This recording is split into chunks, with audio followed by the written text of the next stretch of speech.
Le processus de déconfinement se poursuit et l'heure est au bilan. Alors sur la balance, il semblerait que les Français aient pris quelques kilos pendant cette crise sanitaire. Et oui, d'après une étude de Santé publique France, plus d'un Français sur deux a pris du poids durant le premier confinement. C'est votre cas, vous, Jimmy ? Eh oui, j'ai pris quelques kilos, j'ai pris 3-4 kilos pour être tout à fait honnête. Et d'ailleurs, les choses ne se sont pas forcément améliorées avec le deuxième confinement, puis le couvre-feu. Nous aurons pris en moyenne 2,5 kg sur l'année 2020, sans parler de l'année 2021.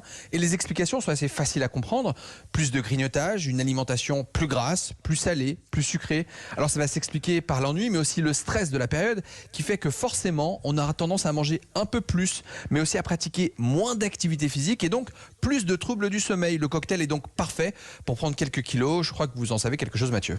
Ah non, je m'inscris en faux. Moi, je suis le seul en France à avoir perdu du poids, mais c'est vrai qu'on s'envoyait plus de photos de nourriture que des photos de vélo d'appartement. Bon, cela dit, vous nous proposez, et c'est là que c'est magique, de ne rien faire pour perdre ces kilos. Pas de régime.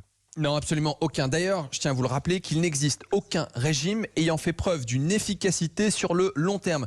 Et c'est d'autant plus vrai lorsque les régimes sont restrictifs. Ça va être synonyme de frustration et donc d'effet yo-yo. Une étude a d'ailleurs montré que la quasi-totalité des personnes qui ont perdu plus de 10% de leur poids, c'est-à-dire que vous perdez 7 kilos lorsque vous en pesez 70, reprennent les kilos perdus. Je vous conseille aussi de ne pas non plus vous laisser tenter ou charmer par ces régimes avec des aliments soi-disant amaigrissants à base de pommes, de compléments alimentaires ou même de boissons drainantes. Cela ne marche pas.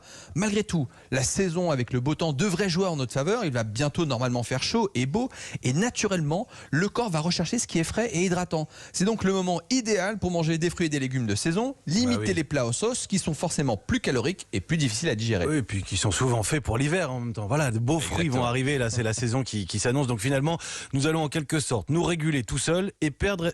Alors, est-ce qu'on va perdre le poids pris ? C'est quand même une question qui intéresse nos auditeurs. Mais oui, évidemment, avec le déconfinement, on va pouvoir profiter de l'air frais, des activités en plein air, donc forcément bouger un peu plus, dépenser plus de calories. Et puis, il y aura peut-être un parfum d'euphorie à retrouver la liberté, le lien social, les amis, les terrasses, aller au ciné, voir un spectacle, faire un peu de sport. En clair, on va diminuer notre stress et retrouver un semblant d'équilibre et probablement mieux dormir. Je vous rappelle que ceux qui ne dorment pas suffisamment vont naturellement ingurgiter plus de calories que ceux qui ont un sommeil de qualité. N'oubliez pas que pour bien maigrir, eh bien, il faut aussi bien dormir.